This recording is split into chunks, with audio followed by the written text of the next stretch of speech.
350 वर्षापूर्वी शिवाजी महाराजांनी एक आदेश काढला होता झाडांसाठीचा. म्हणजे तुम्ही बघा ना की आज कुठल्याही किल्ल्यावर गेलात तर सगळीकडे झाडच झाडं दिसतात. ठीक आहे, आता शहरीकरण वाढलंय, पण त्यावेळेस सगळीकडे झाडच झाड आहेत.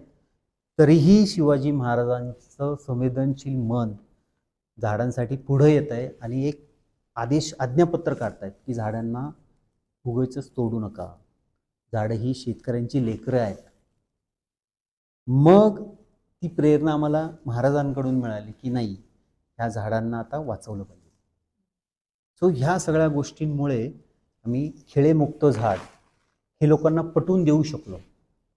आणि इतकं काम केलं, सगळ्यांना घेतलं, प्रशासनाला सोबत घेतलं, राजकारण्यांना घेतलं, कॉमन मॅनला घेतलं.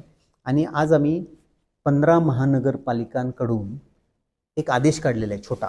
जसा महाराजांनी काढला तसा आमच्याकडनं म्हणजे पालिकेकडनं आम्ही काढून घेतला की झाडांना इजा करणे, खिळे ठोकणे, त्याच्यावरती पोस्टर बॅनर लावणे हा गुन्हा आहे आणि तो तुम्ही 1 आठवड्यात 15 दिवसात काढून घ्या. सो असे 15 महानगरपालिकेमध्ये हे आम्ही केलं. सो आम्ही खेळेमुक्त झाड हे सुद्धा पॉलिसी लेवलला आणलं.